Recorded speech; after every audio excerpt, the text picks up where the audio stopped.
Hello everyone, welcome to the channel. It's so good to be with you. I'm very excited for this color along series that we are going to be doing in Magical Earth. I have my Inktense pencils. I'm going to do the which page are we coloring in reveal soon. So a really big thank you to everyone who participated in voting for not only what I color in, but also the book that we color in. It's been really great fun to just have you all join me in this adventure and this planning process. So some of the votes were actually really close, and I thought I would show you in my creative planner journal or companion, because I make you laugh. I didn't realize that I could put pictures in the polls. So when it came to choosing the books, I was able to see very clearly how many votes people wanted. Well, at least for the Inktense pencils and the color pencils. So if I zoom you in, you can read my handwriting a bit more. So the Inktense pencils got a 48% vote and the color pencils got a 21% vote. So I thought we could do a video color along with those two categories together. And then I did the book poll and the page poll. Now, at this point in time, I didn't know that you could create a poll and actually add images inside the poll. So people could just click on which picture they liked and you could get a vote. And it would come up with very easy to see statistics. So I manually went through all the comments and I marked all the votes I worked out. And then I did the same for the pages. So Magical Earth and Magical City came in as a tie. So I decided Magical Earth isn't a book I have colored in yet. So it would be really lovely to get something done in there. And then for the page votes, I did the same thing. I wrote down their number, the number I gave them, or the order I put them in. And the giraffe page won with 6 votes. So I thought that was really hilarious and funny that, you know, you can put images inside a poll. Who knew? I mean, my husband knew, and it was so funny. He tells me this and we go in to have a look because I'm like, no, let me show you. You can't put images in a poll. And lo and behold, you can. So he and I had a really good chuckle over that one because it was just too funny for words. So this is, I'm just going to zoom you out a wee bit more. This is the page that got 6 votes. So we're going to do this page, which I'm really excited about. And I got a bit of inspiration from coloring with Elena. She's just recently released on her channel a color along series in another mythographic book with a giraffe, and she did a creamy peachy pink kind of background to it, which I thought actually would look really pretty. So I'm just still thinking about how we're gonna best do that with Inktense pencils. And then I thought if we do beautiful deep terracotta browns and like mineral orange, sort of oranges going on in the giraffes, and if we make the tree trunks a very dark brown with maybe a rusty kind of like wine red or something here on the rail, or maybe a bronze rail or so. I'm still tussling it up. And then a nice vibrant green leaves. It would contrast quite nicely with a peachy pink background. So that is sort of what I'm going to do. Now, I do not have a Caran d'Ache palette board per se, so I've pulled out a huge A3 size paper, and I'm going to use this as a palette for my Inktense pencil, so we can lay down the color really well, and also minimize any of those scratchy lines, because when you color with Inktense pencils onto straight onto paper, not so much in the small areas, but really in the bigger detailed areas, so like in the background, you're going to notice those scratchy lines, and it's not going to look really, really well. Especially if we want to color this whole thing with Inktense or Inktense only. So we're going to try and minimize those scratchy lines. Right, so let's get to planning this thing. It's going to look really, really beautiful when it's done, I can tell you that. So I'm opening up my swatch book, and here we've got the Derwent Inktense.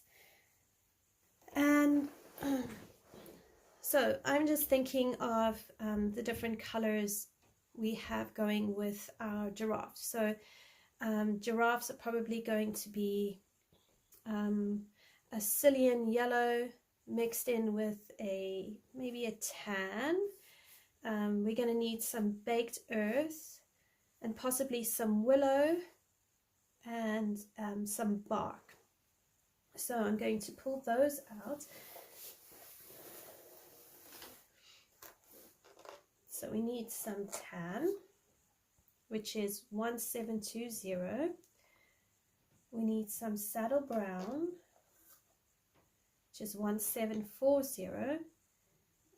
Actually, let's do dark chocolate instead. I think that might work better. So 1930 dark chocolate. We're going to need some Cillian yellow, 0220.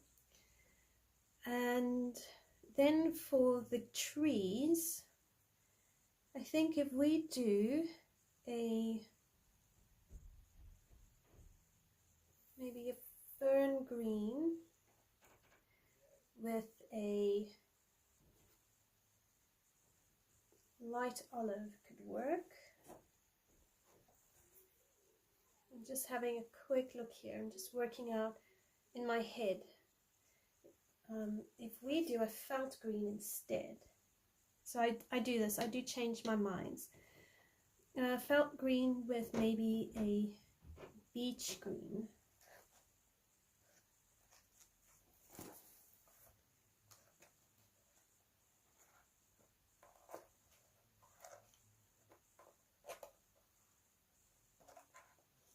There's my beech green.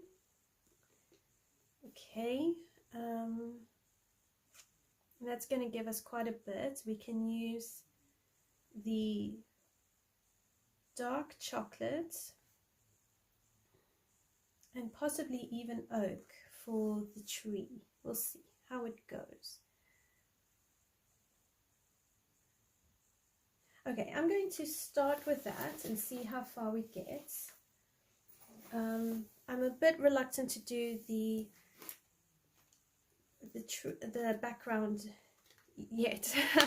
I think I'm really just used to doing blue backgrounds, so if I go ahead and just do the background first, I think I need to work up the courage for it. So I'm just pulling out all my brushes quickly. Alright, so I have some tissue paper. I'm going to be using that to dab my paintbrushes on.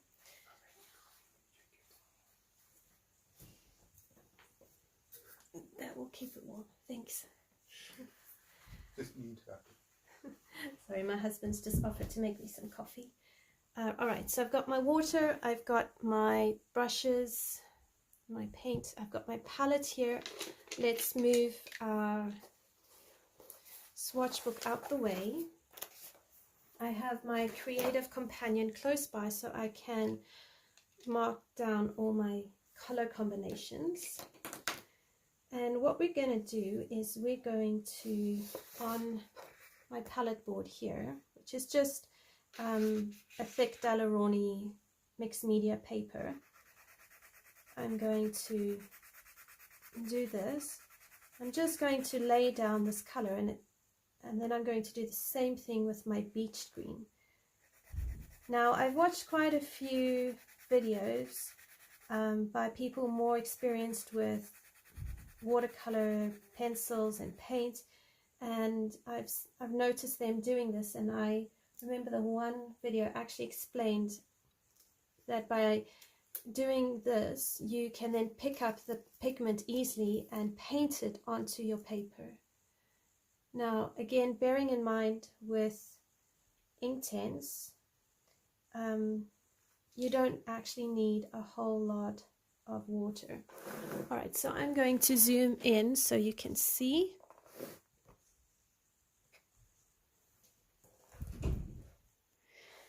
And we're going to first lay down our bright color, and then we'll go in with our darker color. Now the thing with Inktense, you want to be relatively quick because it does dry quite quickly, and when it dries you're not going to have much time to activate it again. It turns into ink, so we do need to watch how we do this. Now if I get a bigger brush, I could actually block color quite a bit of this.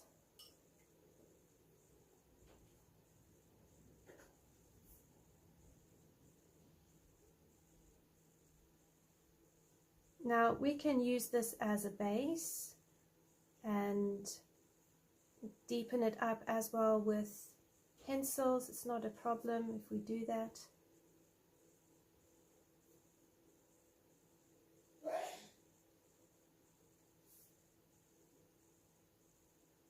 And you see how smooth it is. It's not going to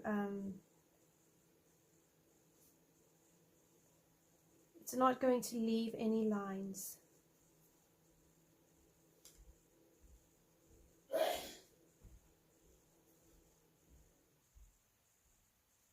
So you can see I'm not as practiced with this as I would be with pencils. I normally have in the past just colored straight onto the paper, but I really want to try this technique.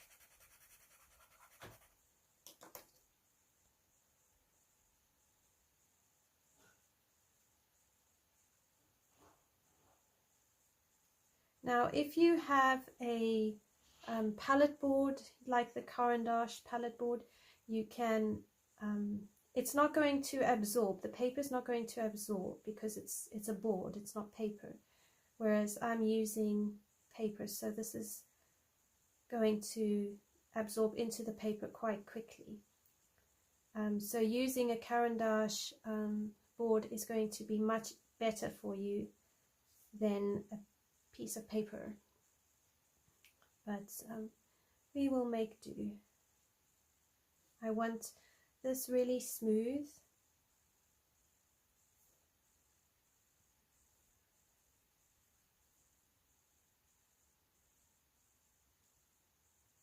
Hi Jamie, thanks for stopping by. I hope you've had a good day.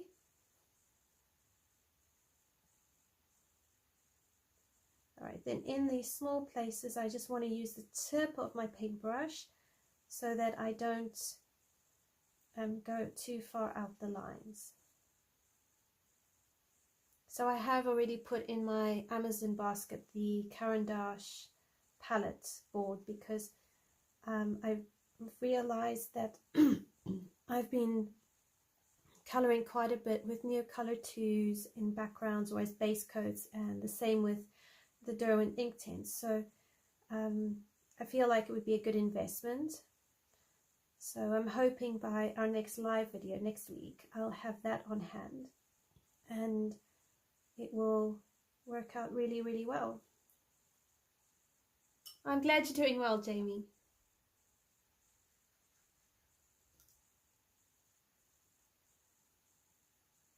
Alright, so the other thing with the Inktense, if you go over it with your pencil and it's still wet, it will activate the pencil. But the same way that you don't want to layer up your, well, you don't layer up watercolor paints by going over it all the time when it's wet. We're going to apply the same principles to our Inktense. We want to apply layers, and that's going to also protect the paper from over warping and all of that.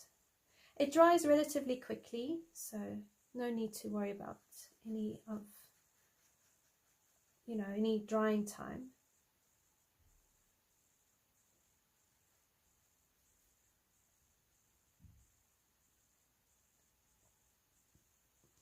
Now, interesting fact about giraffes. Oh, sorry, I've gone out the page. Giraffe tongues are actually a bluey purple. So we're going to color his tongue a bluey purple, but I think I will use pencils for that. I'm not very confident in small details to really use my paintbrush.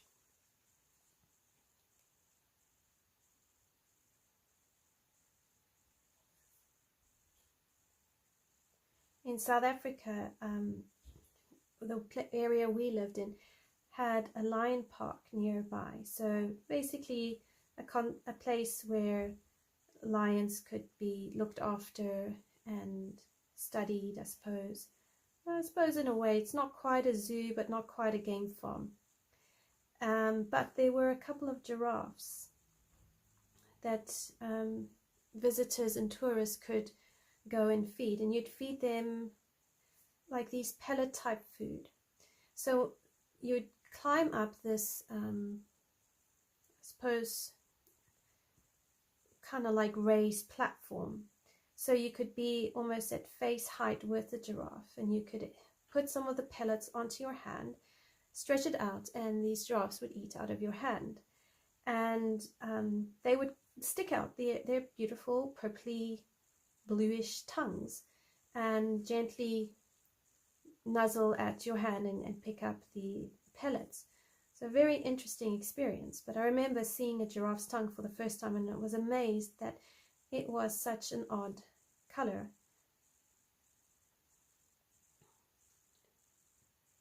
I think just by default, I don't know about you, but I presumed most animal tongues to be pinky color or fleshy color. The only other animal I knew who didn't have a fleshy pink colored tongue is a chow chow. So I was surprised to see that the giraffe was similar to the chow chow. Okay, so I'm going back up to here, and I'm just carrying on putting a base layer on these trees. Now I don't mind if it's darker in here and lighter up here, because some of these parts aren't going to actually really get a lot of sunlight. So I'm just applying this where it is, and if it's lighter in some places, that's okay, because this, but we will go with detail soon.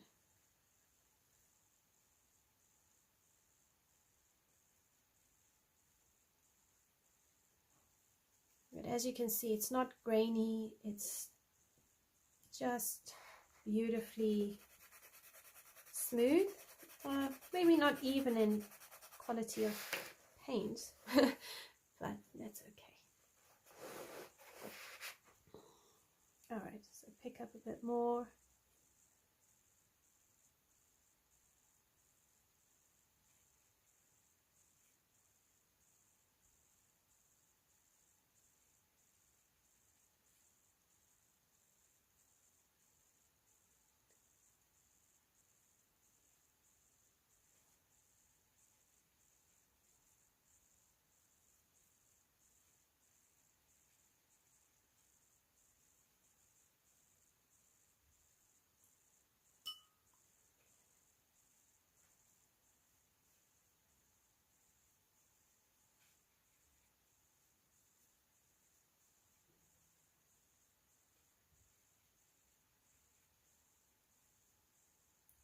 So just go slower on the edges, but I can go a bit faster in the middle because I'm not going to go out of the lines.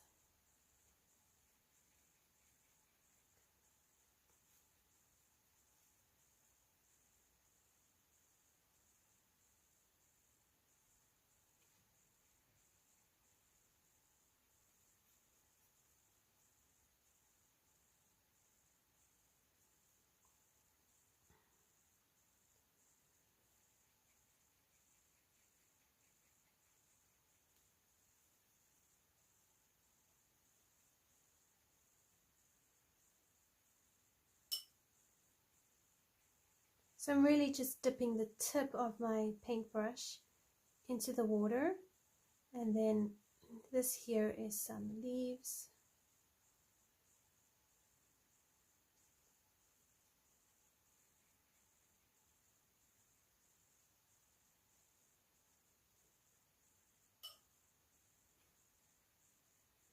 Okay, I'm just going to move you up slightly to the side.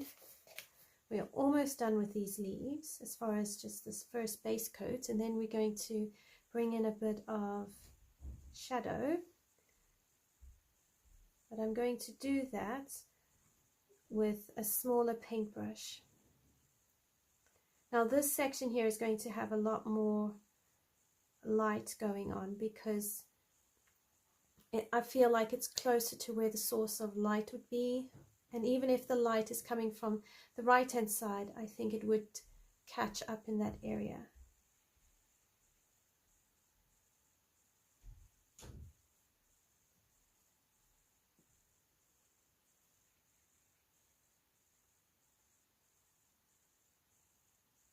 I'm not too worried if I see I'm getting it over his little horn things. They actually have a name. I just can't remember the name. But it's fine. It's so light. It will be okay.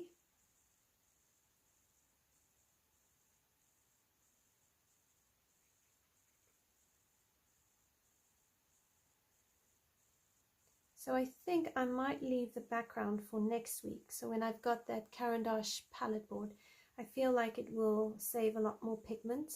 Because I'll show you my piece of paper in a minute. You can see how much pigment I'm probably wasting, but hi ho. Okay, so then down here we've got this tree as well.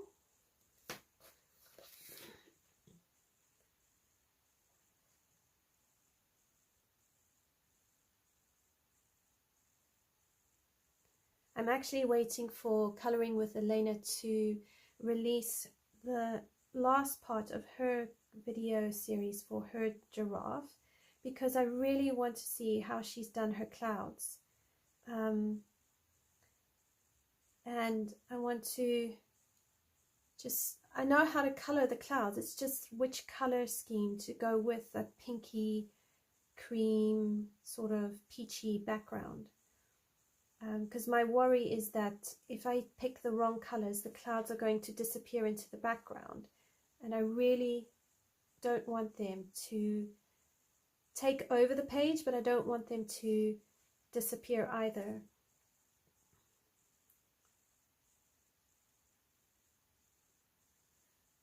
Right. So now I'm going to just rinse my brush, and I'm going to pick up a smaller brush, and I'm going to pick up my Beech Green. Just need a sip of coffee.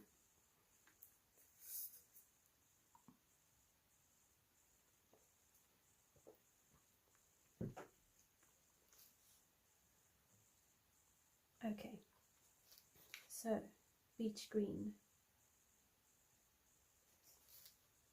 Need a little bit more pigment than that.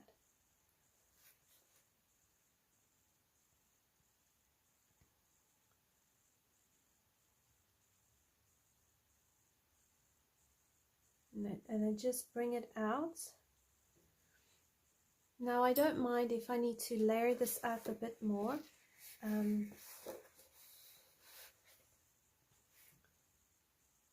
bring it a bit closer so you can actually see me picking up the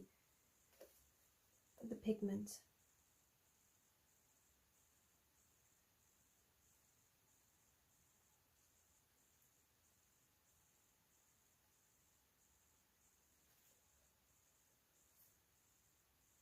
So I'm just going to trust the line art, and I'm going to layer it thick where the line art is thick, and I'm going to bring it out gently and try blend it out.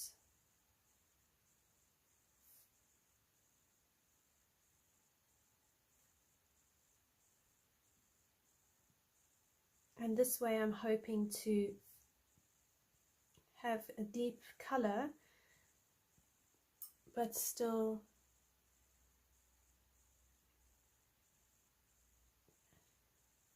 keep it smooth, a smooth transition. Good afternoon, Rose. How are you? I hope you've had a good day. Thanks for joining.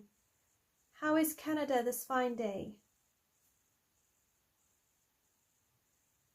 I also find sometimes I don't need to stroke it. I can dab the pigment, and that also helps me keep a blended sort of look going on.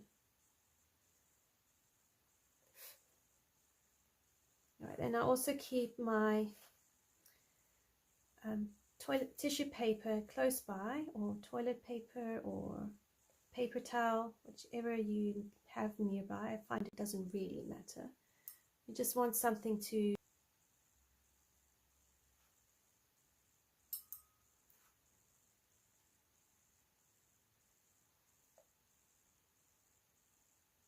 so there it's a bit too wet, so I need to just dab it off.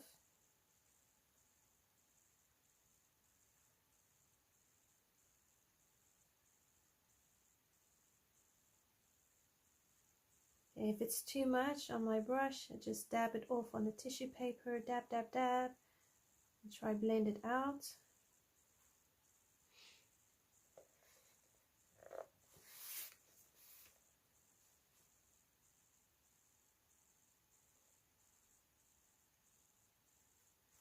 Still too much water. You can also pick it, use your tissue paper and just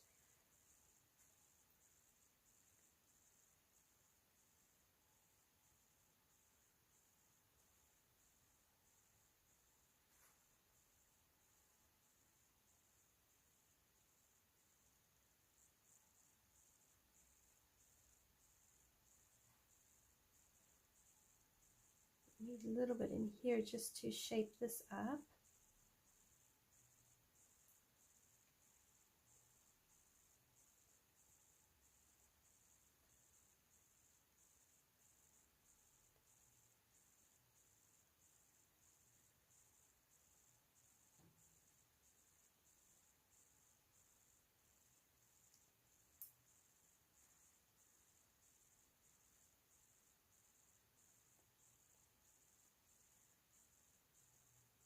So have any of you been watching the 2 weeks of Kirby going on YouTube?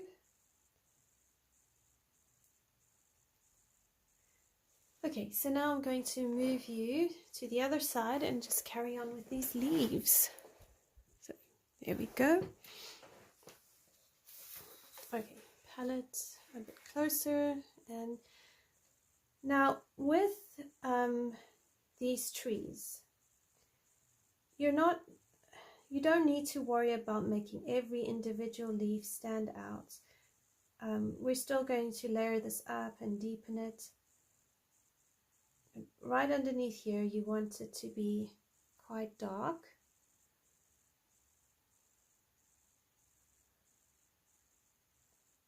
So don't worry about individual leaves, because your brain doesn't need to see individual leaves.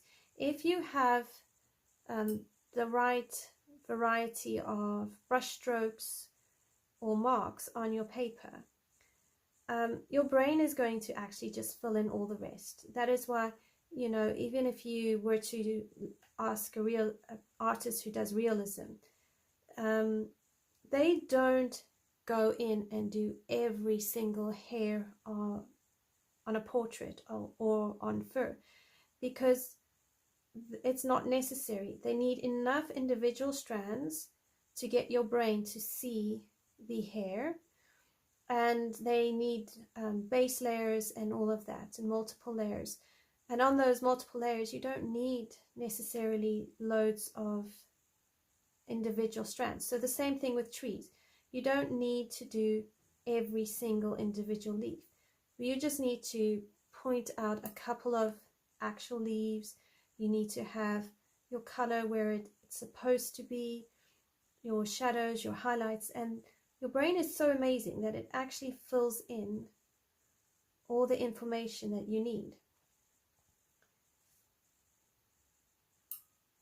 And that's what we're going to do here, is we're not going to worry about individual like smooth. We can splotch the paint down, and even if there's gaps of light and uneven dark, it's not going to matter, because in a tree you're going to have that anyway.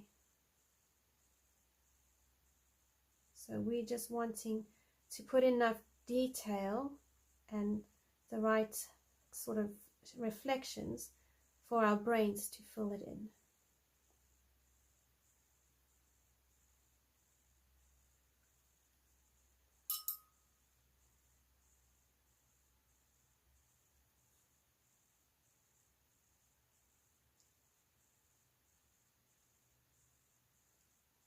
So I'm going to try and do this quite quickly, because I don't want this to be a boring live stream. And I know I'm a slow colorist, so I do want to push myself to keep this as interesting as possible for you.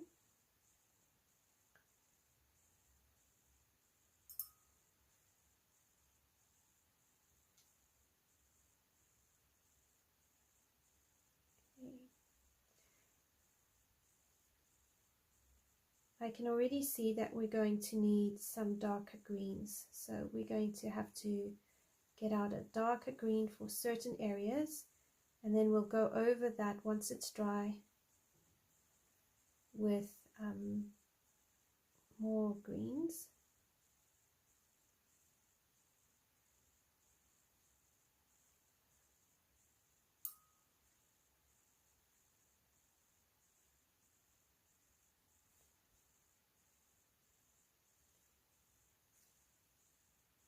So let me know, do you like to color fast? Do you prefer coloring slow?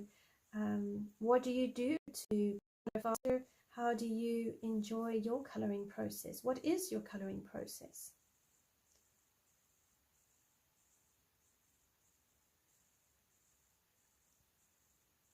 I love that there's no right or wrong, that we can all just find what works for us and do that. And it's amazing. And it reflects our personality. I think that's what I love about art. It reflects your personality. It reflects sometimes the deepest things of who you are. A little bit philosophical, but I do think that that's what makes art so captivating.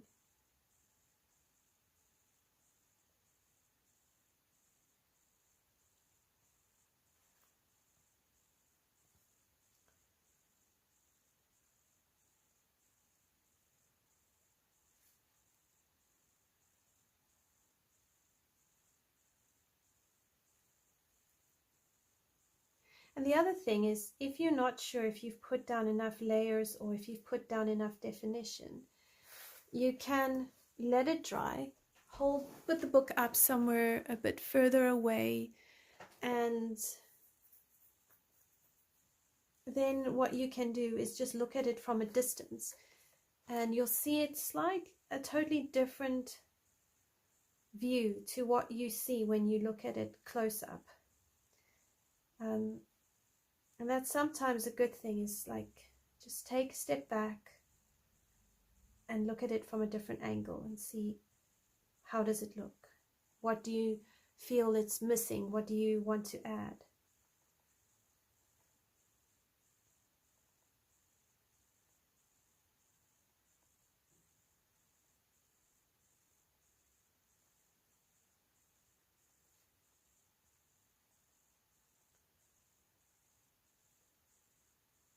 So often while we're coloring, we're right up close in the very details. And sometimes just taking that break away gives us a totally different perspective.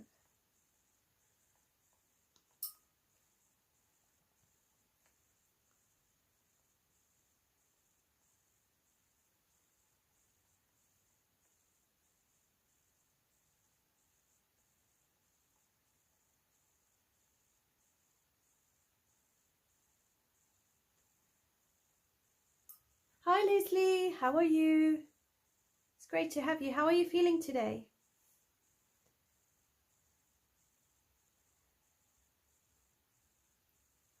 I'm still planning to watch your Kobe video. I need to watch the replay because I didn't get to catch your live stream, which I was a bit disappointed about. I can't remember what I had go. Oh, I had friends over. I had a friend over on Friday, which was really, really lovely. But then by the time we had said our goodbyes, I think your live stream was close to ending. I'm glad that you are well.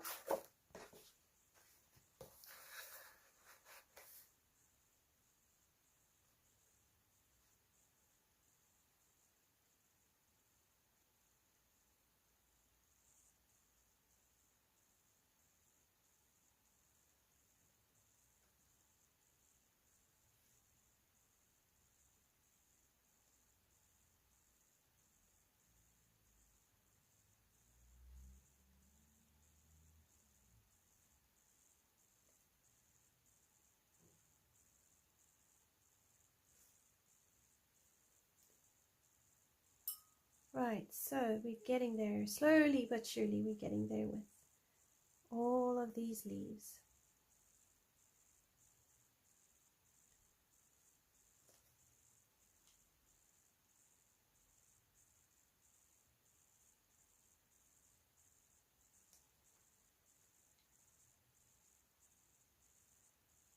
Now the only way to really deepen the pigments is to layer it up.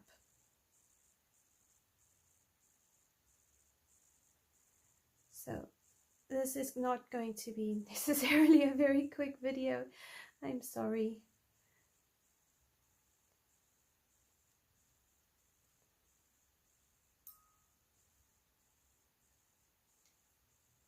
Now, yes, if you wanted to do it quicker, you could just use your pencil straight on the paper and risk streaky lines.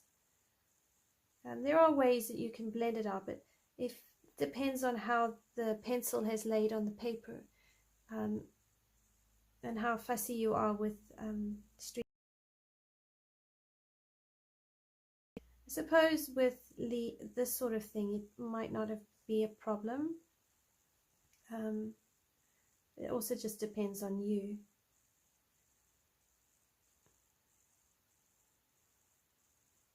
Now, the other thing that we can do is pick up the pencil. So if I move that to one side, pick up the pencil, and on the tip, if you don't flick it like what I'm doing, so make sure you don't have too much water, and you can pull the pigment and then go straight into the deeper shadowy bits.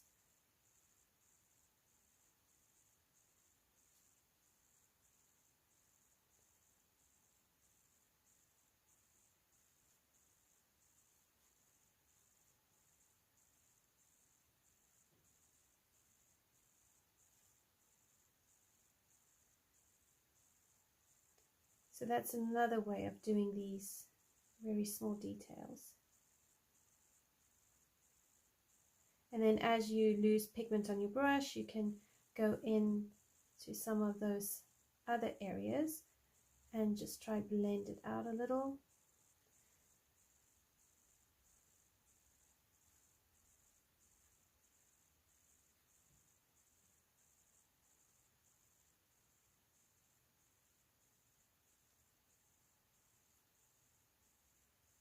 And you can see it's already darkening this up. So that is another way of doing it. I just want to try and show you as many techniques that I know on how you can actually use your Inktense pencils and actually paint with them.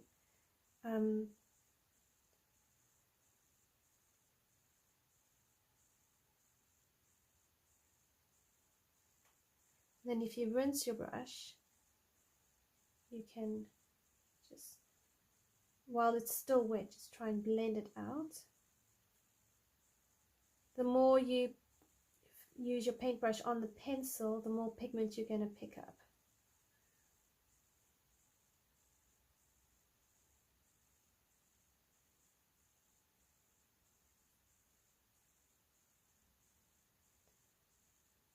Now, I have recently found out that Derwent has released 28 new Inktense colors. So I'm very excited about that. I've got the 72 set, not the 100 set. So I'm busy looking into where I can buy just the 28 new pencils. I don't want to rebuy a full set and have more duplicates of what I've already got, because I've had these a long time and I don't feel I need to replace them anytime soon. So I'm busy researching that. I think out of all of Derwent's pencils, the Inktense are by far my favorites. But then, to be honest, I haven't tried their Light Fast. I haven't tried Chromaflow. I have tried their drawing pencils. I've got a couple of sets of, well, I've got one little set of that. I have got some of their chalk pastels, which I found more frustrating because, you know, in my inexperience, I didn't know how to look after them or how to use them. So it's more of a user problem than a Derwent problem. But yeah, I'm very excited to try out these new colors that they're releasing or have released. If you've got the new pencils, let me know. How have you enjoyed them? How are you finding the colors?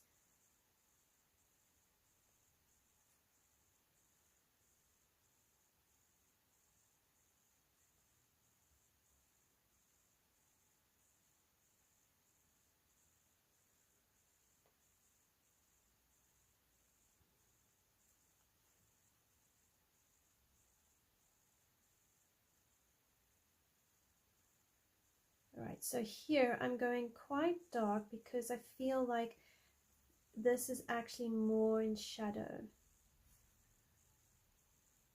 Now I'm trying really hard not to fuss too much about how this is going to look and whether I've got enough layers, or, you know, I'm trying to tell myself, don't worry, don't worry. It's just trees. The main focus that we're going to have is on our giraffes. We want the giraffes to be the main focus. So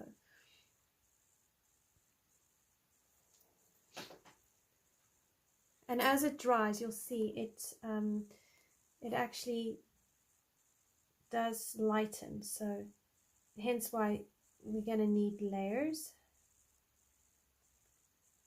Suppose you're going to hear me on repeat, layer, layer, layer. You need layers. Oh, I'm sorry. It's just I find that my best coloring is with layers.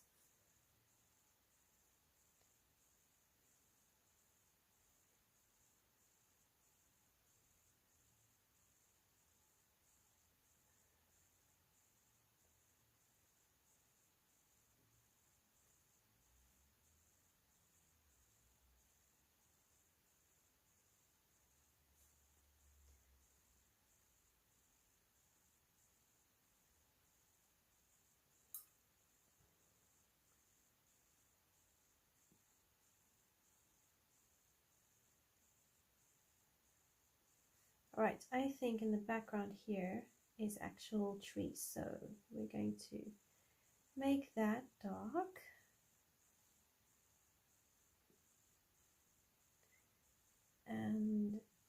to make this dark.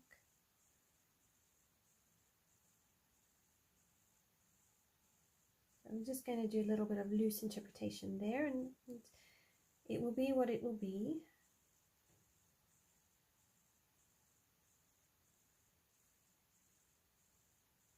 I feel like this is actually working so much better than off my paper palette.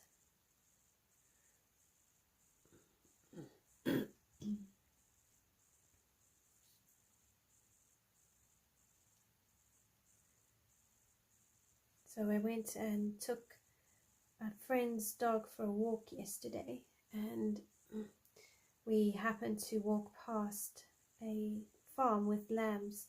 So it was so lovely to see those little lambs and hear their bleating and the mother ewes bleating.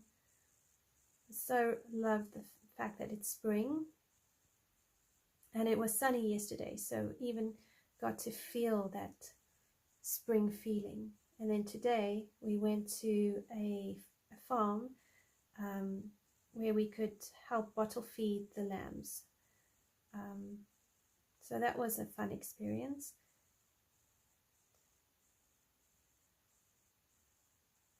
Although we ended up standing in a queue for the better of half an hour waiting for our turn, which, to be honest, I think because I've bottle fed lambs before,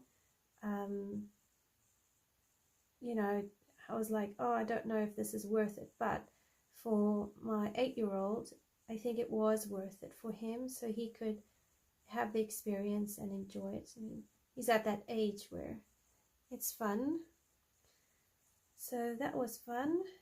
We had met up with friends, but her kids, they didn't want to hang out with a long queue, and I can't say I blame them. So the boys had a good time, and we just sat in the sunshine, just really enjoying spring air. All right, so I promise you I will be done with this soon, and we can move on to something a bit more different than painting a tree.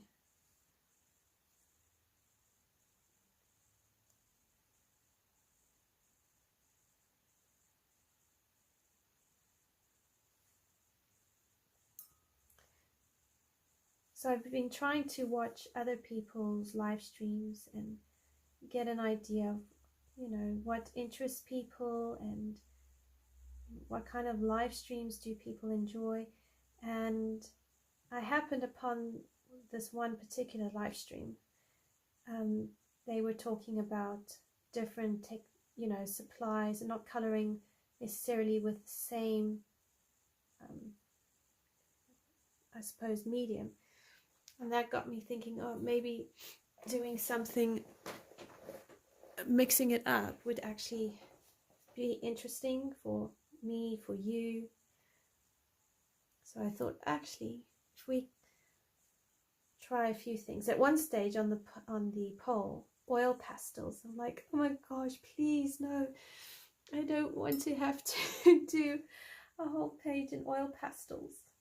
Because oil pastels are my nemesis. I mean, I will at some point this year have to use oil pastels in part or some of my colorings, because that's part of the checklist challenge. But yeah, I'm not looking forward to that, because I just struggle with oil pastels.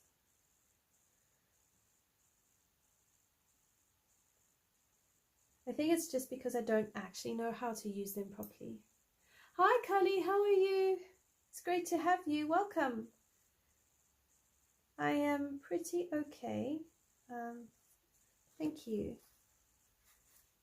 I've had better days, better weeks, but that's just because I'm hormonal, so it will pass. It's just a passing time. But yeah.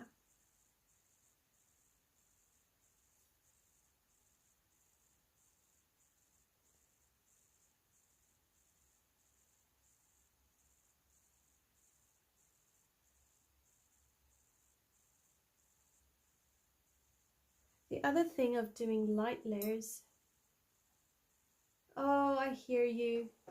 Cleaning up a desk can be a chore. Oh, sometimes it has to be done though.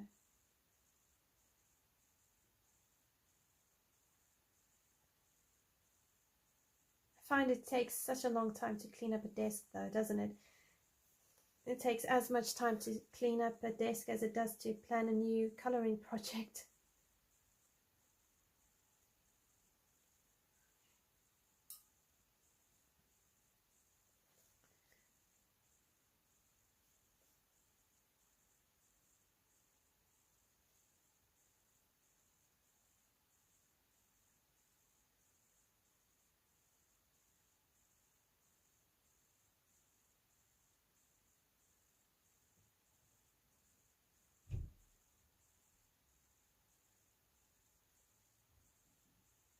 Yes, absolutely less fun.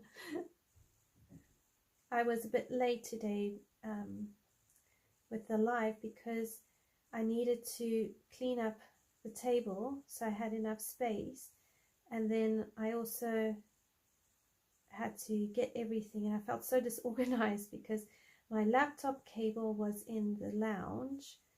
The one charger I use for my light was up in one of the boys' rooms, so they had to bring it down for me. I was like, oh my gosh, nothing is ever where it's supposed to be. It's not their fault. Well, sometimes it's their fault, but it's also just who I am. I have everything lying around or all over the place, so I don't really model. I don't model this organizedness to them. Oh, bless. Thank you.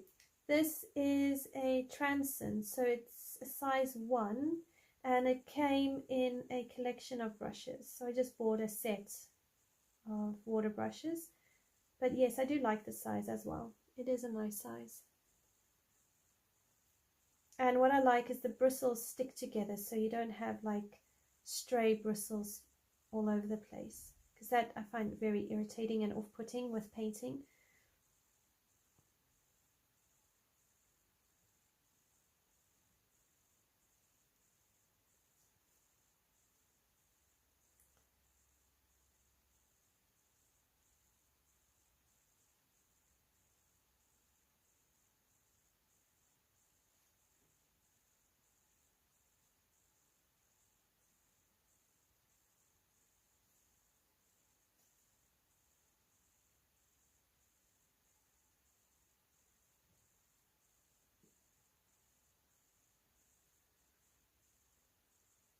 Oh, I know, fraying bristles are annoying. Oh, not my favorite.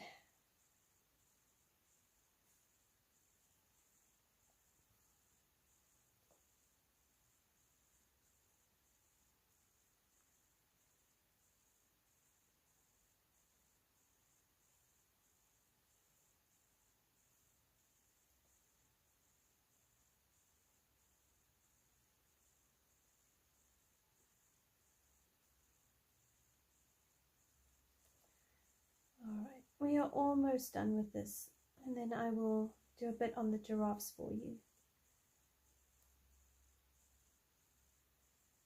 But to be honest, we need to go over this all again with the the felt green, and we need to layer up. We need to layer up. It's just how it goes. Layer, layer, layer.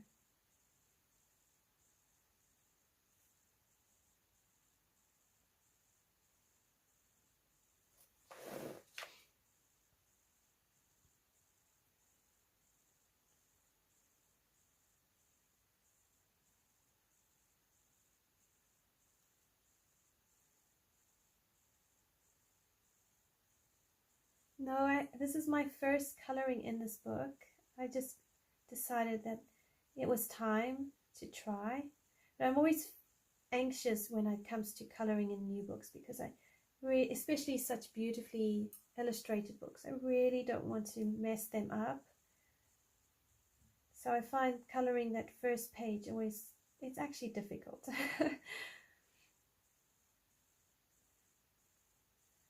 Right, so what I'm doing now is I'm taking the same color and I'm just building up the pigment in the deepest shadows. Because remember, this turns into ink, so it's not going to be removed when I layer more color on it. It will, once it's dry, it stays that way.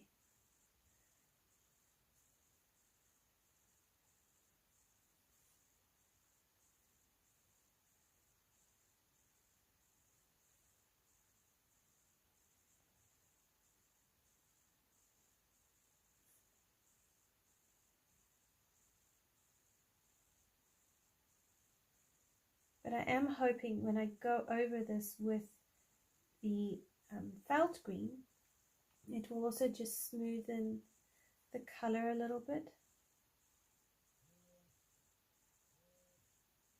Yeah, you just bear with me, and it's not a quick process I've chosen. I am sorry. Oh, no worries, Leslie.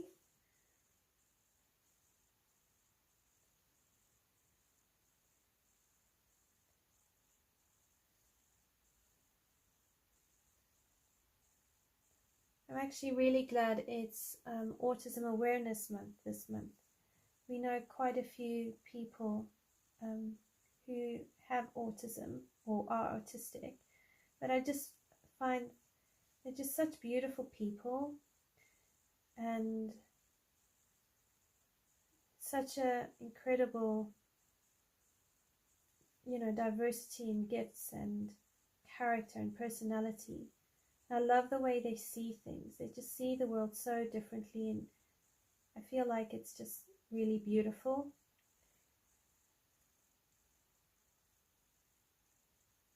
Oh, thank you, Leslie.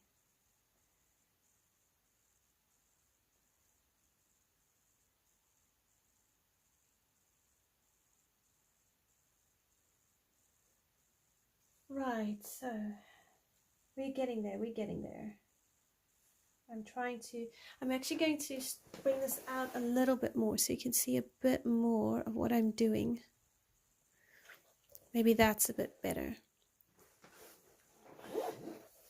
And then I don't have to worry that I'm going out of the frame when I see things. So one of the other things I've been hearing when I watch different tutorials is, paint what you see, not what you think is there. I think, when we color, as we color, we see things differently. We see, oh, hang on, that bit's there, and you notice different things as you get to know your page more. Now, I don't have a reference for this. I decided I wasn't going to go and see what other colorists have done on this page and try and make it as unique to me as I could. I think I'd mentioned before, I want to do this page really well because I'm doing it with my mom in mind. Her favorite animals are giraffes. She just loves giraffes. And I don't know, lately I've just really been thinking about how valuable mothers are to their children, and how so often, without any intention, moms can be just a little bit underappreciated. So I guess it's just my way of just thinking of my mom and appreciating her. I phoned home this weekend and you like how I say giraffe? Oh my goodness. Oh, I'm glad you like it.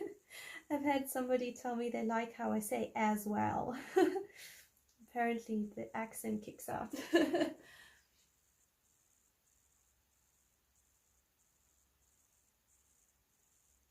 Oh, Leslie, yeah, that's hard. Yeah, it's hard. It is hard on the different scales of the spectrum. I think quite a few of the people, well, pretty much the people we know with autism aren't that far on the spectrum. They can function for the most part pretty well, and I think even some of them you wouldn't know they had autism.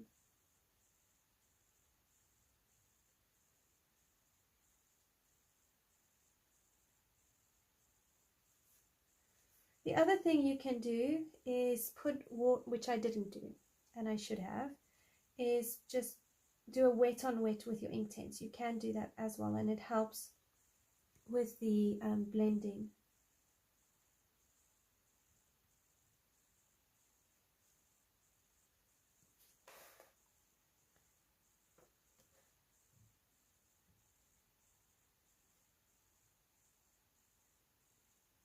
I think I will still bring pencil over this though. I don't know.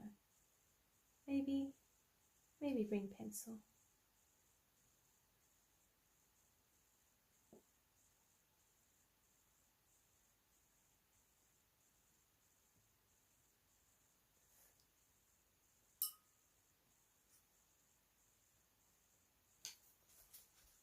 You just really have to watch with you tip the tip of the pencil. You don't have too much water on your paintbrush and then you're flicking green paint all over your picture.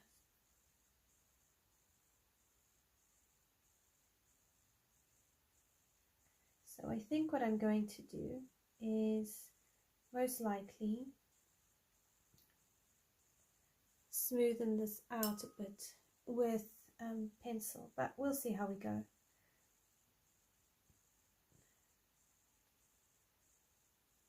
It is a fair portion of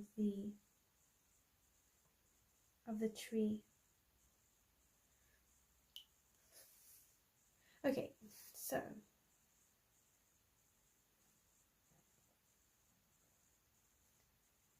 I'm going to stop here and I will go and do the rest of the tree, and then if there's time we can always come back to it. So I wanted to use a oak and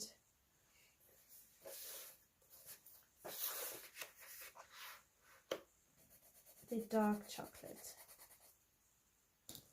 and I'm going to use that on the tree. So I'm going to use the same paintbrush. So this is the oak.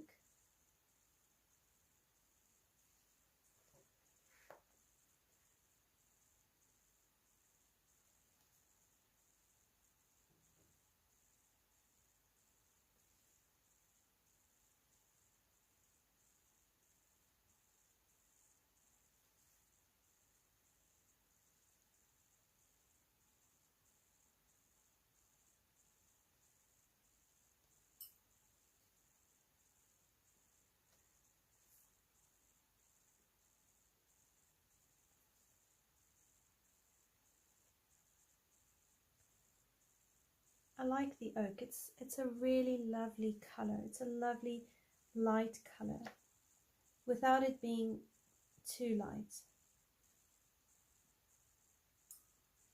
So let's do a bit of a wet on wet here.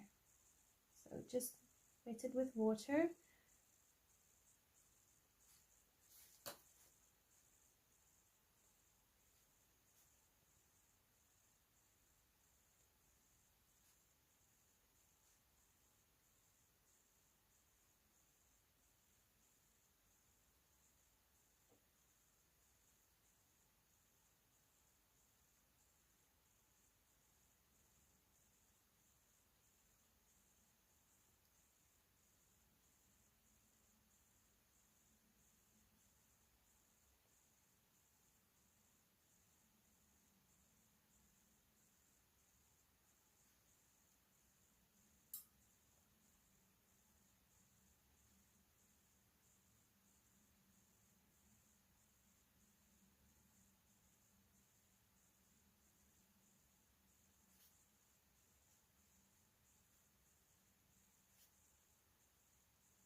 So wet it, and then you can pick up some more color.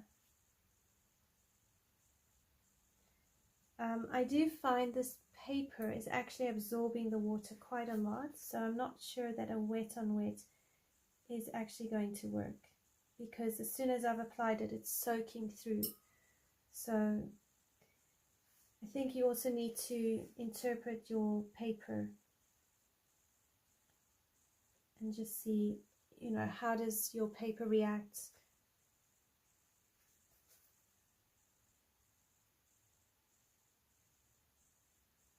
So my paintbrushing skills are still quite beginnerish, hence why I'm thinking that I'm going to use my pencils to do details.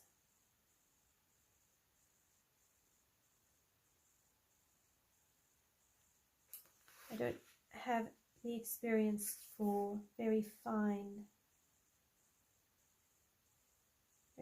pencil work. I'm improving as I use my paintbrushes. I am getting better, but I find pencils are still easier to control than a paintbrush.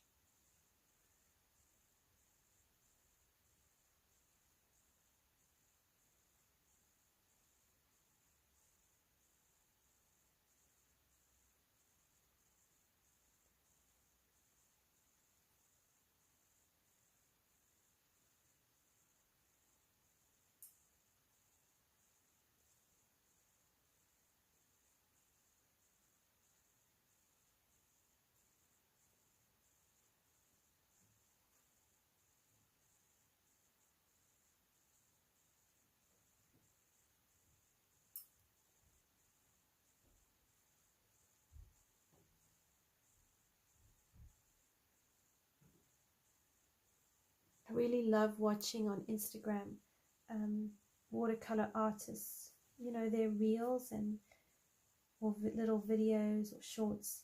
I just marvel at the way that they can use their paintbrushes and have such skill.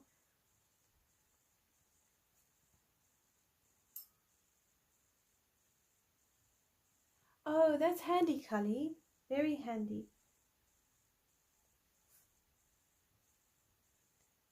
I have an alcohol water, not alcohol, I have an alcohol blender marker, not a water based marker. I think I could possibly use it on the Mythographic books because they're single-sided, but I have a feeling I've used all the alcohol inside.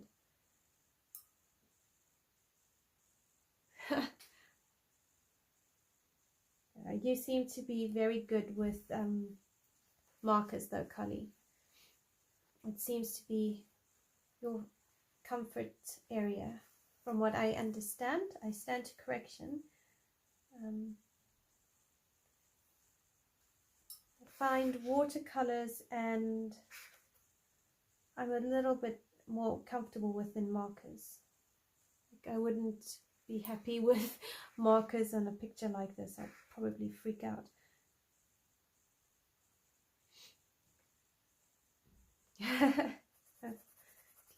I'm glad I remembered it right. Oh, wrong one. I need oak.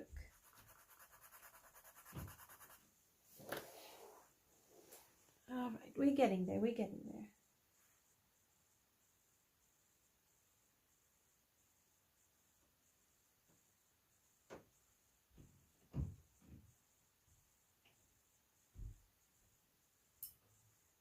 I think what I like with using these sort of things as a base, you get to practice using the watercolor, the paintbrush, and whether it's Inktense or watercolor paint. But then if you need to do details or you don't like how it's turned out, you can fix it with pencils. And I quite like the security that brings, because then nothing is, how do I put it? There's like a lot of space for error.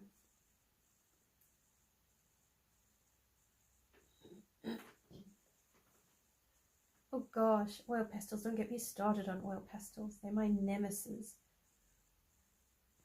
Oh, and acrylic paint. I try to paint a page in gnomes with acrylic paint, and it's not gone well. So I'm not sure whether I should abandon ship or persevere and try fix it. One of the channels I do like to watch is Fuzelfi. I think that's how you pronounce her name. I'm sorry if I got it wrong. But she's apparently going to be publishing her videos on painting a coloring page only with acrylic paint. And I'm so interested to see how she does it, because no, I don't have the new Inktense pencils yet. I am busy looking into them. I want to buy the new set just on their own. I don't want to buy the whole 100 set because I don't need to replace my 72 Inktense pencils. Yeah, Fuzel's amazing. Is it Fuzel or Fuzel? I hope I'm pronouncing it right. She's just incredible how she colors. And she seems to really know a lot.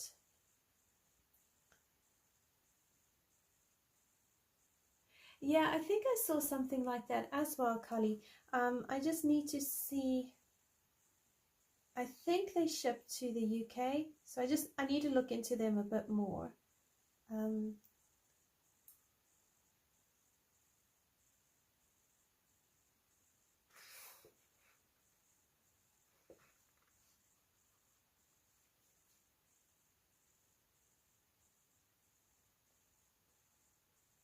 I think I saw on the Derwent website that they are selling the individual Inktense pencils for about £2.50, which isn't too bad. Because I think that's at almost the same price as a Prisma pencil or a Polychromos.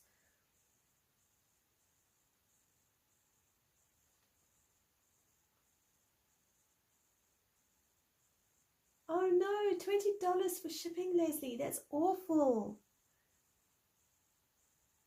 Gosh, you'd probably be better off buying the 100 set then. My goodness. I hate that shipping costs so much. I really do.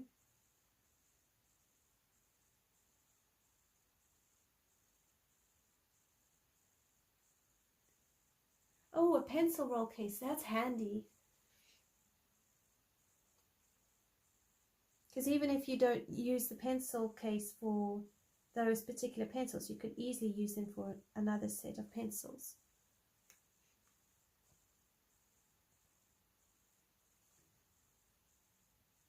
Do you think you will get the new Inktense pencils? Okay, I'm just bringing you up a bit.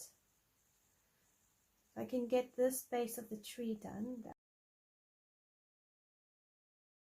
it's just going to have us really basing our picture so we can kind of get the color scheme going, and then we'll see, maybe we can improve on the colors either with more Inktense or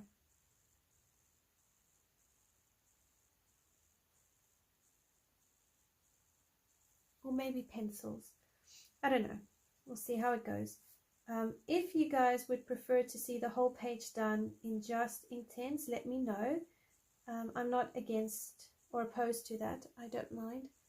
I colored a picture in Magical City with Inktense pencils on the weekend. So I don't mind trying to give it a bash. Worst case scenario, I just pull out the pencils to fix anything.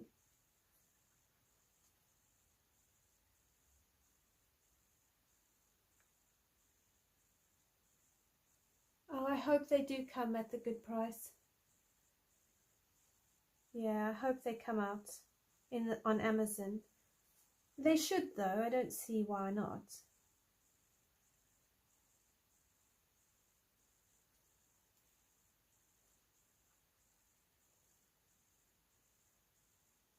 It just might take a couple of months. Okay, so you'd like to see me do it all in Inktense. All right. I will give it my best. So it will just might mean that I'll have to go a bit slower because there's quite a lot of details here. And I won't be very fast with painting. But if you guys don't mind the slowness, then we can see what we can do. Imagine it done completely in Inktense. I mean, if I get it right, that will look really pretty.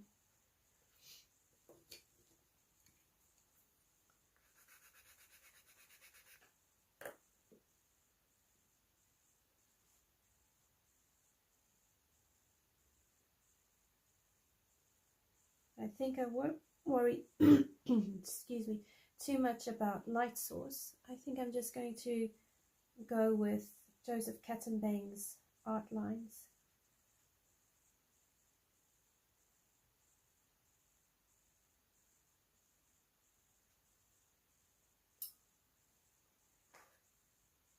Oh, thank you.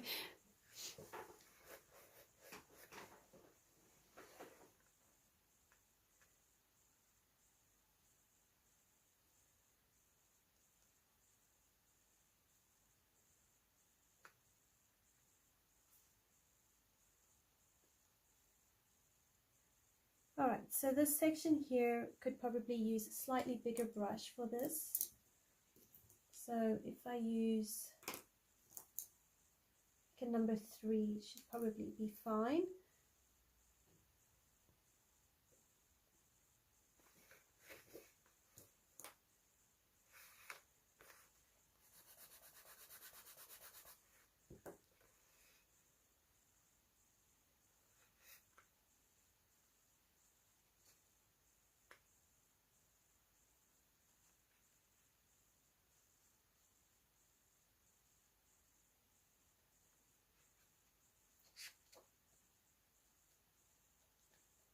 So I'm just been thinking about what kind of wood to use on the house, because I don't want it to get lost in the tree.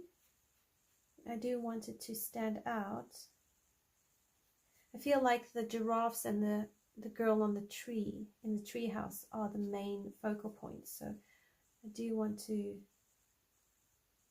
keep them kind of central and not lost in any way.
Okay, so now I'm going to go back to my one size brush and use the dark chocolate and see if we can put in a little bit of definition. I like this dark chocolate.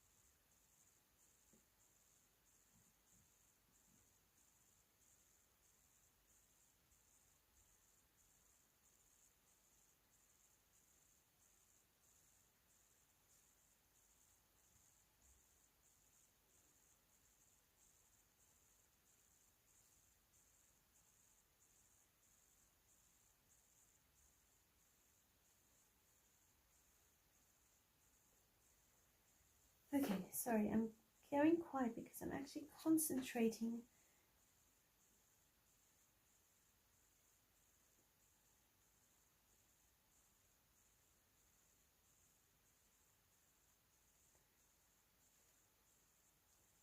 So this is quite fine detailing, so I'm just wanting to do this carefully.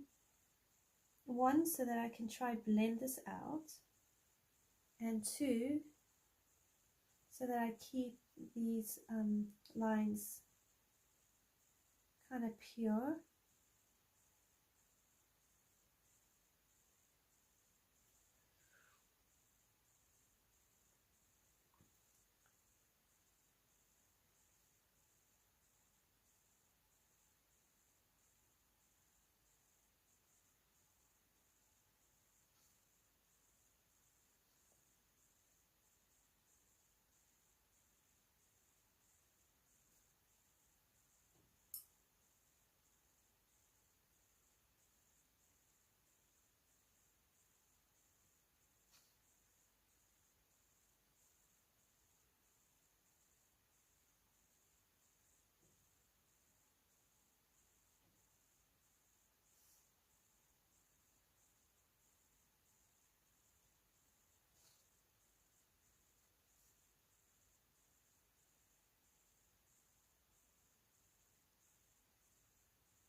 So underneath here, it will have more of a shadow because of that ledge.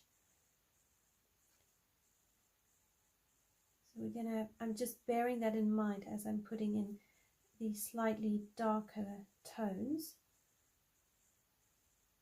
But I'm going to have to build the color up a bit slowly because I want to create dark tones and varied tones.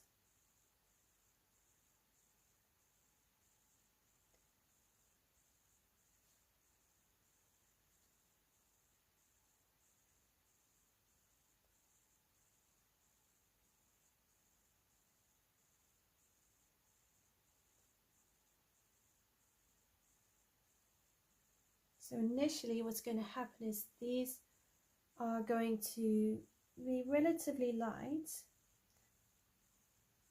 Technically, if I wanted to be technically correct, I would probably have to go over this with another layer of the oak and not worry about making it so deep so quickly. So probably slow myself down and put a very light layer on all these dark spots.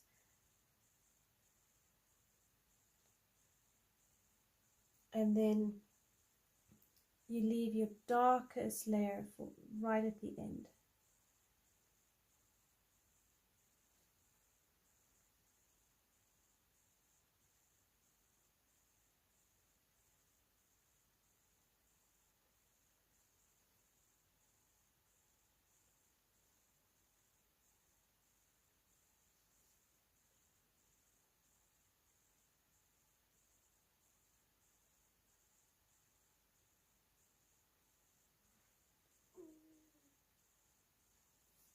So technically, see, that's a bit too dark. Oopsie.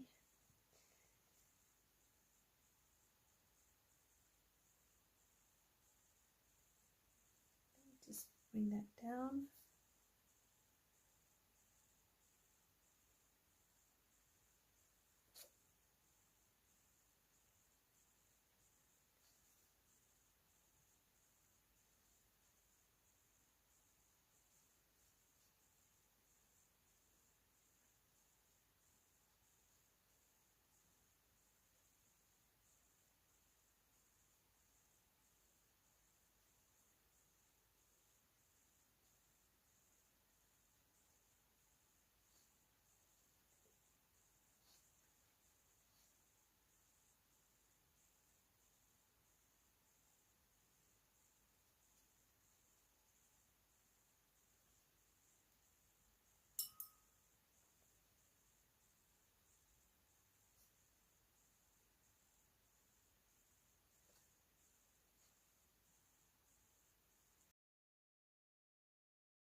So again, this is quite dark because it's underneath this platform.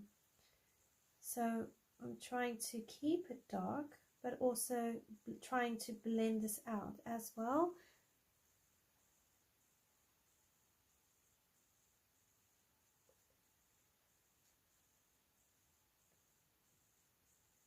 Right, and we're going to build up these colors and add final details right at the end.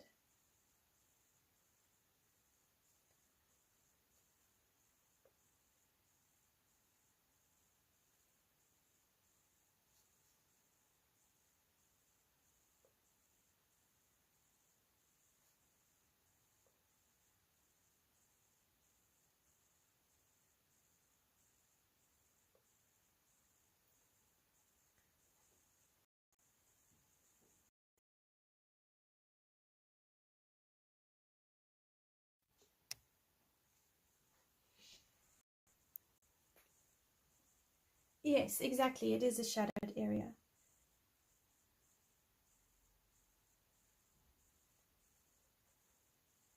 And then along this section here, you'll have some bits of light touching it.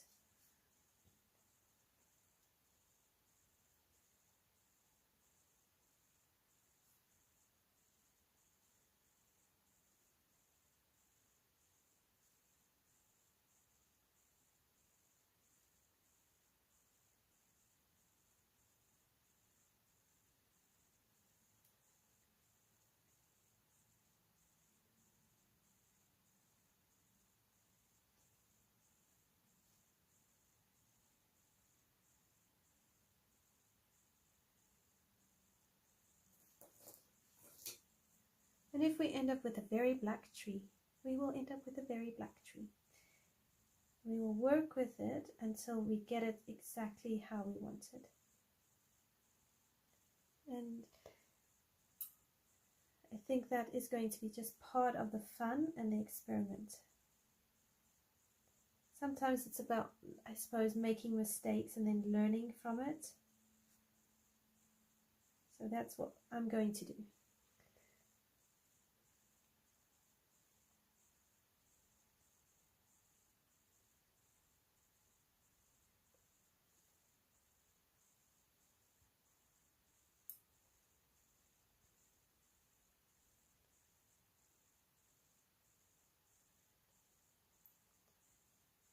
I've just noticed that my camera has flipped the page. Somehow what you are seeing and what I am doing has flipped. So I'm just going to try and fix this for you. One sec. Sorry everyone. There we go. My apologies. I just noticed it had flipped. Okay. No. No, I just noticed now the orientation of my phone just flipped. I don't know why it did that. Anyway, that should fix it for now. Sorry about that.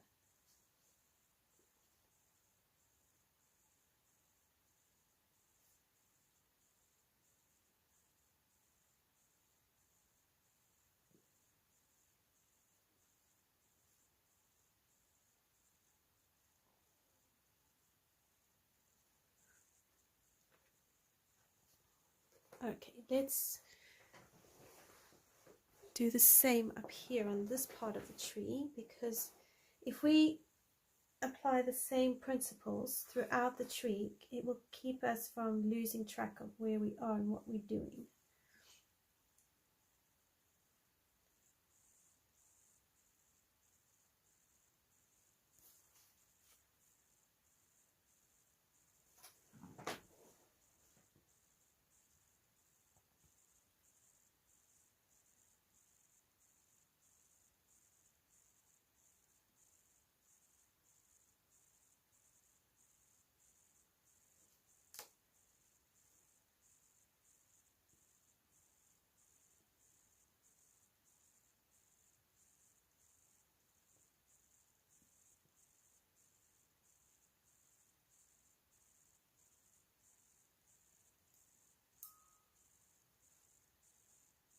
blend that a bit.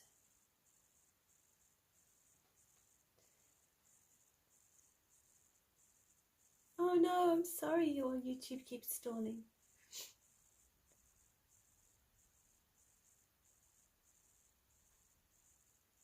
Well, exactly, Leslie. It's all about just playing with it, isn't it?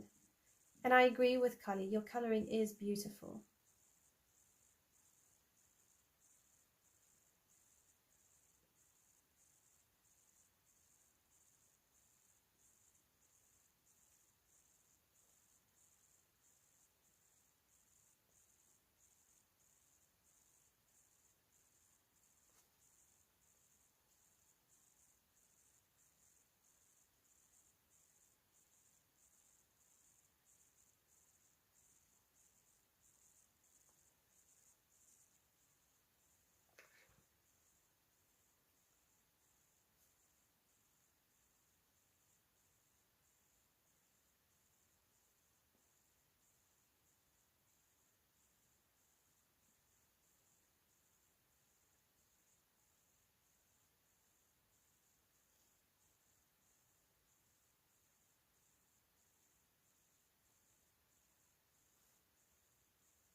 Oh, Leslie, I'll have to have a look at your and see your picture. Well done for doing the tiger. Is that in Kirby Rosanna's?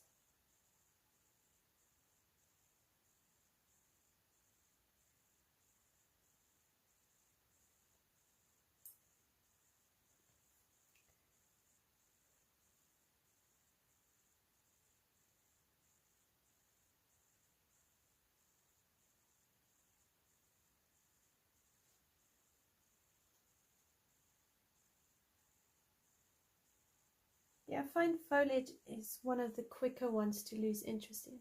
Oh wow, you did that tiger. Amazing. Every time I look at that tiger, I just go, no, I can't. It's a beautiful page, don't get me wrong. I think it just intimidates me.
I've noticed my internet's lagging today. Don't know why.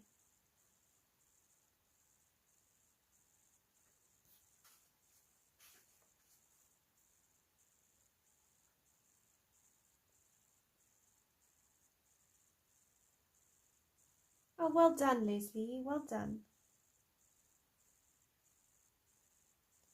I'm glad you did it. I can't wait to actually go and watch and see how you did it. And get some inspiration.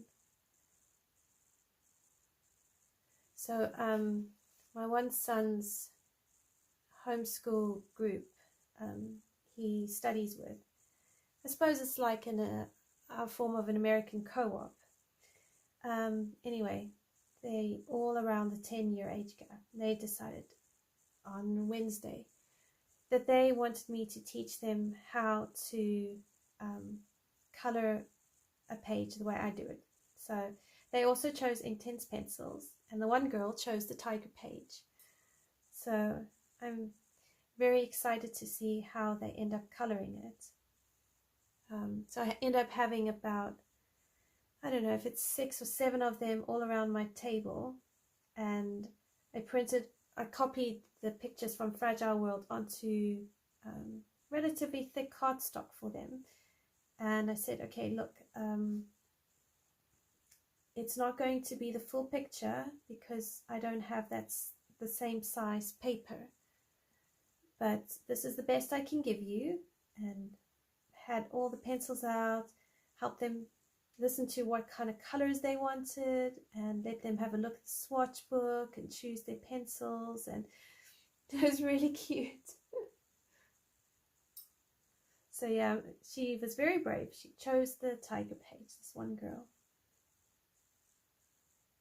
I will go and have a look on your channel and go and admire your beautiful tiger.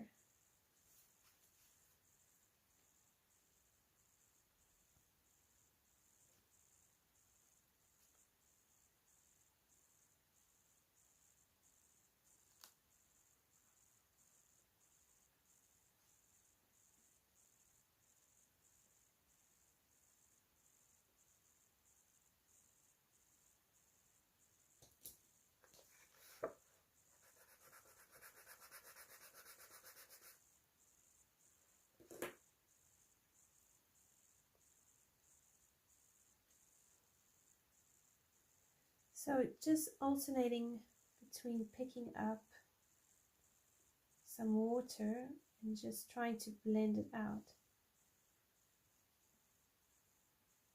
So the positive side with Inktense is you don't need a lot of water. So you don't get that like overly crinkled sort of page you would with watercolor paints. On the other hand though, it's a little bit harder to blend because it will dry into the paper very quickly.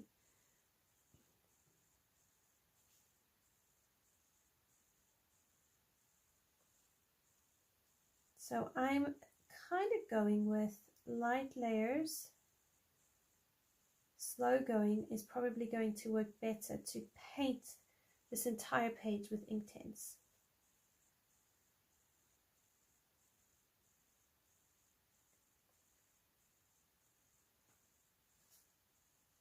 So if you're doing a base coat, you just need a little bit of water, a couple of layers, if that. If you want to paint a whole coloring page with Inktense, also depending on the paper, depending on the illustration, light layers is probably your best bet. So it will be a labor of love.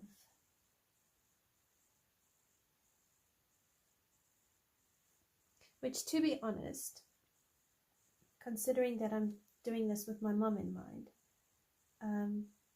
kind of taking my time and creating it as a labor of love, I think really is a good thing, because my mom, you know, she's a great mom, and there are certain things that I remember putting her through as a kid that I think she really had to be patient with me for, you know, just like all good moms are. So I think it's a bit fitting, actually. I remember my mom teaching me math. Math and I, as a kid, we didn't get on very well. And my poor mom, she would come and help me, but I always struggled with word problems. By the time she came to help me, I would be so frustrated that she would then read the problem out loud, and I, in my youthfulness and childishness, didn't even stop to think that actually my mom isn't reading it out loud to tell me what the problem says. She's actually reading it out loud so she can catch up with what's going on and actually help me. And my poor mom, she had me throwing temper tantrums regularly over math and having to deal with me and my moodiness. So yeah, when it's those sort of things that I think about. I think actually, moms are really special. They do so much for their children, pour out so much love. And they don't just do it for their children, they do it for their partners, their community, their family, their friends, all the things that they're involved in. Sometimes I think actually slowing down and doing things, especially if we're gifting stuff to people, making it a labor of love is kind of like part of the gift. Sorry, I can get quite philosophical and deep when I get into my head.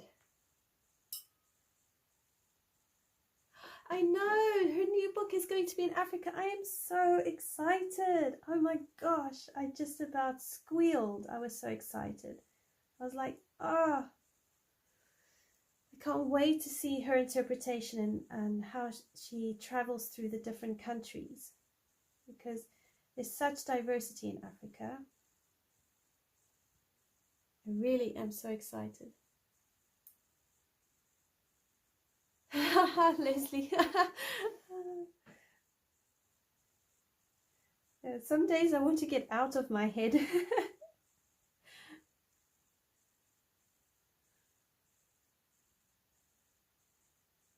Yeah, totally.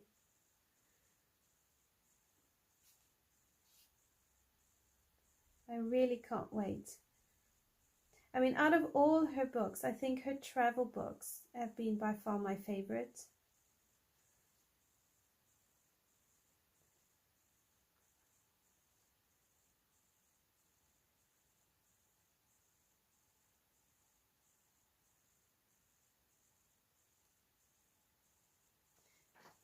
Yeah, I'm looking forward to her book. I think I will definitely get it on a pre-order. I probably will get all of the books in her series. And then I'll see what she does after her her travel series.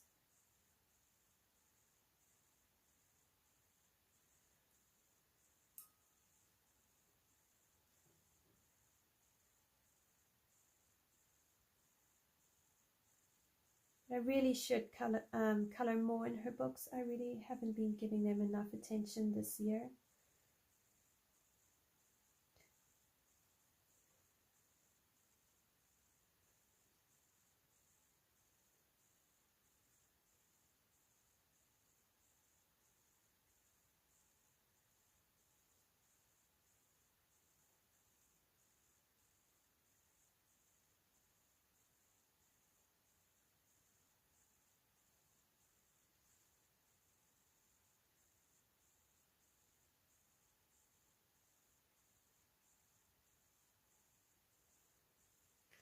Right, so I do more of this tree and then I find more bits of tree I need to do.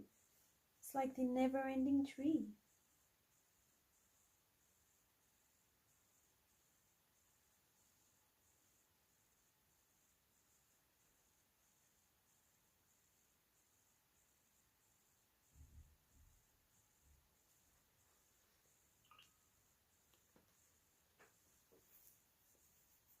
Okay, so I'm going to carry on because I found more tree. See, I told you, it's a never-ending tree.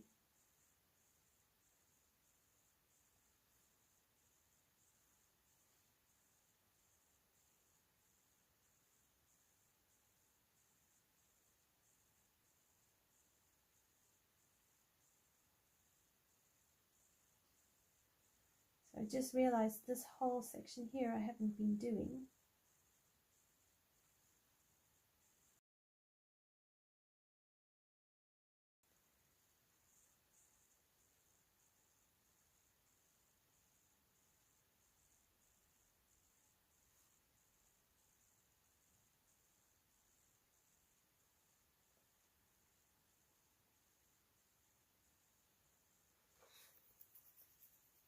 Right.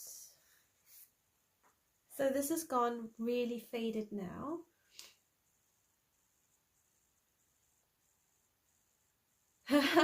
You want a whole book on Texas? Oh my goodness. Oh my goodness. Okay, so now I've seen that down here there is a portion of tree. So I need to do this bit, which means we need more oak. I'm also very interested to see how she does the Americas. I mean, is she going, I'm curious to find out if she's going to do North America as one book and then South America as another book, or is she going to combine the two? So I'm very curious.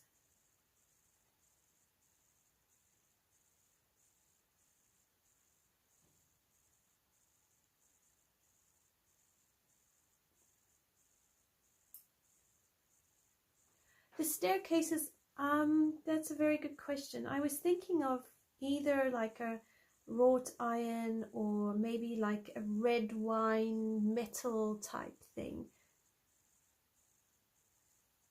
because my color palette is quite warm. So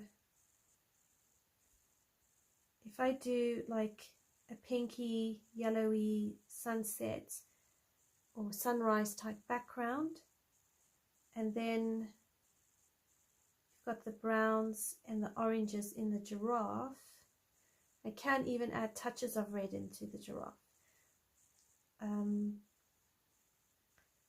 But I did think of doing the roof almost like a Payne's grey blue type thing. So I could even do the stairs like a steel kind of color. I don't want to do it silver. Maybe like steel. Do you have any ideas, Kali? What would you do?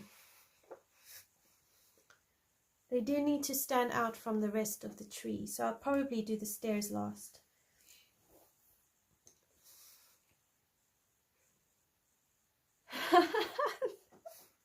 You will see me do a sunset type background.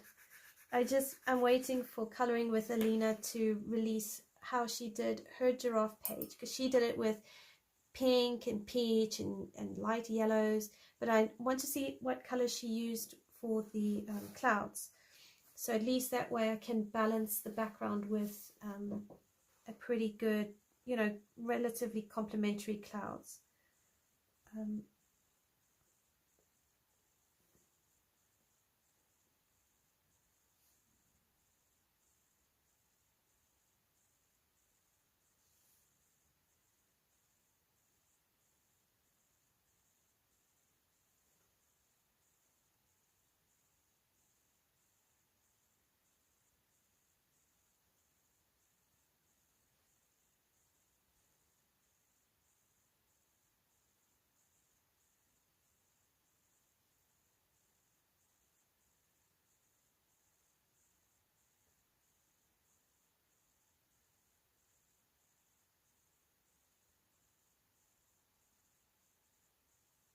Yeah, I thought a reddish color would look quite nice, but like a rustic red, not a bright fluorescent red.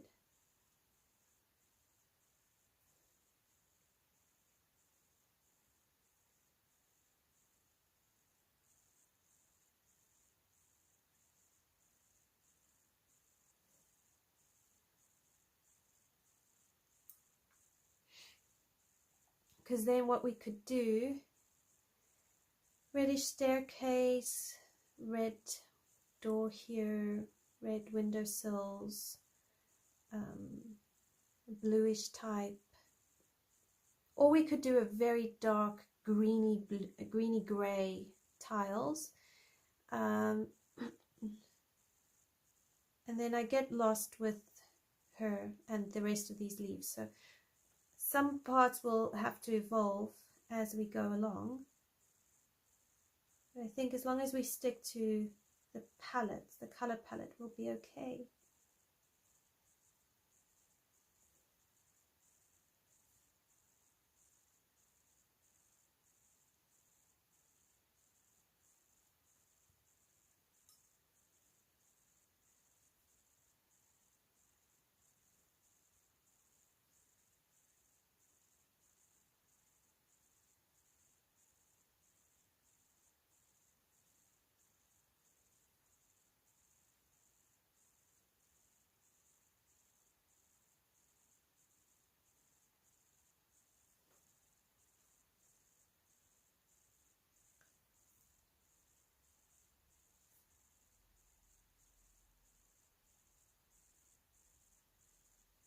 Okay, so now I'm going to take my oak and I'm going to layer this up.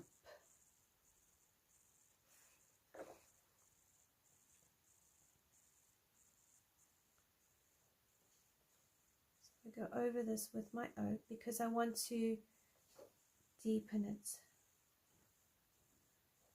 build this color up. And I'm hoping it will also help blend out these dark bits as well.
But I think as soon as I get that Caran d'Ache palette board, I think this is going to work very well because I won't lose as much pigment as I am right now on the paper. And I think leaving the background for next week is going to work really well because I'll have that board by then, and I'll also be able to see how to do the clouds, like what colors to do the clouds.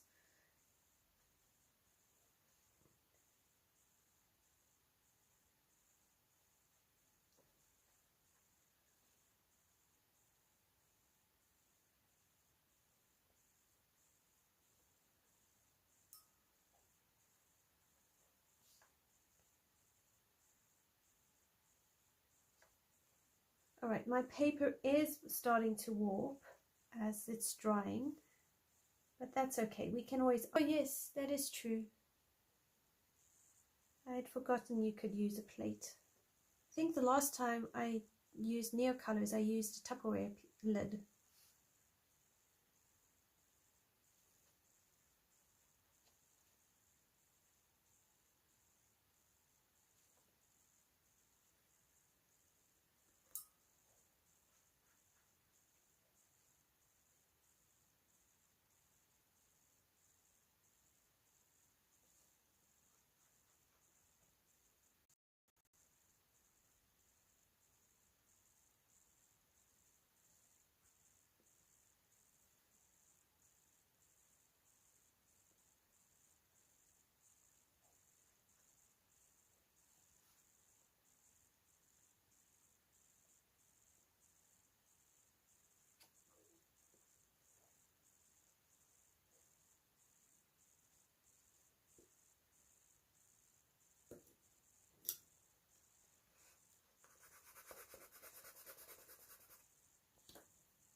Oh, so the other thing I can tell you, I think it was a week ago, I was driving with the boys. We were going for a walk with friends in one of the wooded areas. So I'm driving, and next thing I know, the car hits this pothole and we get a flat tire. I just knew within seconds something was wrong. So I found the safest place I could, pulled the car over, went and had a look. Now, I didn't pull completely off the road. I pulled into like a corner, but where I was visible by oncoming, and so both sides of the traffic, they could see me. And I checked the tire and I was like, oh, it's flat, but I couldn't tell if the tire was trying to come off the wheel or not. Fortunately, this happened like about 15 minutes away from hubby's work. So I phoned him and I told him what was happening. I was a bit rattled and irritated because it meant, you know, I would be late for my walk, and I was the one who'd organized the walk in the first place. So there's nothing worse than planning something. Oops, I'm sorry, I've gone out of focus. So there's nothing worse than planning something and then you can't even attend your own events. So he said, okay, no, he'll come down and have a look. So I told the boys to stay in the car because the last thing I wanted was to have them worrying or under my feet.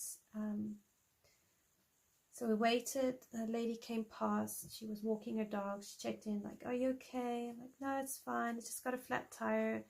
But I don't have the spare in the boot of the car. But, you know, I've got someone coming. So she was like, okay, cool. Anyway, Sean came and he eventually came round, and by that time I'd had a couple of people stop to see if they could help, but there was nothing I could do. I didn't even have the pump in the car. It was in the other car. So wait for hubby to get here. He comes through. We try and pump the car. We had to get the car almost touching so that the pump could reach the tire. And then we're like, okay, no, it's really flat. It's so flat we need to change it. So he took the kids home, picked up the spare tire, because the spare tire was at home, not with us. And then we try and sort out, get the spare tire on. But now this car has got lock nuts, and the lock nut key isn't with us. So we're like, okay, great. This car doesn't have a lock nut key. It's the first time we've had a flat on this car. You know, it doesn't normally happen to us.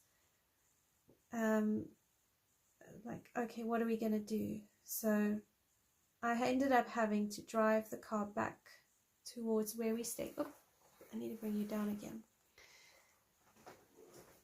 And I had to drive the car back. Now, where we stay, there's about 5 minutes from the house is a tire shop. So it was like, okay, that's the closest we've got. That's where we headed. I was so glad I didn't have any kids in the car with me, because I had to drive at about 18 miles per hour on the whole way home, because if I went any faster, this car rattled, and I ended up with a string of motorists behind me, and I could hear that some of them were really irritated, and I'm like, there's nothing I can do. I'm literally driving a flat tire. If I drive too fast, I'm going to damage it even more.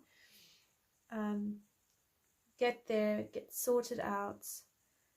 They say to us, no, we can only fix it after the Easter holidays. So I'm like, okay, fine, no worries.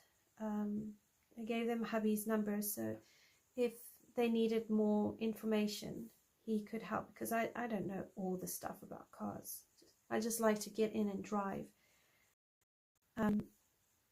So it turns out later on that day they had quite a few cancellations. They squeezed the car in, fixed the car, put a new tire on, and then on the weekend we decided we were going to see if, you know, make sure our spare tire fits the car. And I think it does, and I think we've now got a spare tire in both cars, so yay for that. But it was just so funny. And then while I was waiting for hubby to join me, I had this one lady, she lived like 2 houses away from where I parked the car, and she was like, can I get you a cup of tea? I'm like, I'm okay. No, really, can I get you a cup of tea? I'm like, okay, yeah, sure, you can. So she was very, very sweet. She bought me a cup of tea while I waited, and I was so touched. I was like, so nice when you meet people who are just kind and just want to be kind. You know, it really is so lovely, and it touches the heart. So yeah, so that was my one drama the one week. Oh gosh, yeah. Yeah, I asked hubby, I was like, do we need lock nut keys? You know, why do people put lock nut keys on? Because as far as I understood, you know, it was just, you just have these bolts that hold your wheel on, your tire onto the car, and that's all it is. So I mean, he's explained it all to me. People use lock nuts just to protect their cars from the wheels from being stolen. So I understood it all. Coming from South Africa, our view of crime is a lot different to what we see in the UK. It's just a different form of crime, really. I mean, African crime is much more violent and extreme, whereas I suppose depending on the area you are in the UK, the crime is a bit more petty and a lot less violent. Yeah, absolutely. Throw the lock nut key into the glove compartment. And make sure we have it. It turns out though that because whoever had the car before us, I mean, we only buy second-hand cars when we do get when we need to get a car. And anyway, the one lock nut had actually stripped the bolts, so we have to look at how can we, because hubby is quite into DIY, so how can he rethread the I suppose it's the bolts. So that was an interesting experience.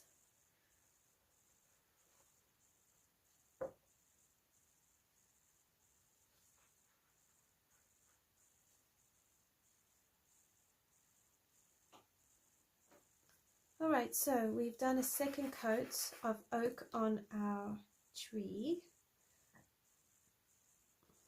which I think is looking really, really lovely. And it actually does help blend it out.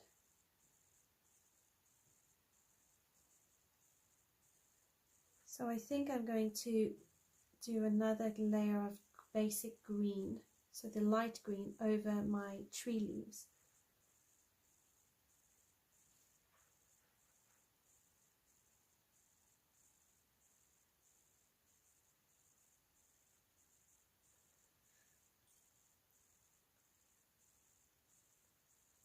Have a good night, Carly. Thanks for joining. I really appreciate it, and look forward to seeing you soon. Right, I think because I've stopped with the trees, and it is already 10 past 10, so I think I should probably stop here. So thank you everyone for joining me. I really appreciate it, and I'm gonna carry on with this page with you on the live streams. It is going to take a while, so I do appreciate your patience with me, but we're going to work on completing this page only with Inktense pencils. It is a lot of fine details, so it is going to require a bit of patience just to really give it the best we can. But in the end, I think it's going to look fabulous. So yeah, so next week, Monday, I will come back to this page with the Inktense pencils. We will hopefully continue just laying base layers on each element. Maybe not so much the house and the girl, but definitely the background, the giraffes and the clouds. and then we'll work on building up those colors until I think that they're done. And then we will carry on with the next element. So it is going to be slow, but I think it's going to be a fun experience and a learning curve for all of us. So thank you again for joining me, and I will see you in the next video. Until next time, everyone, take care.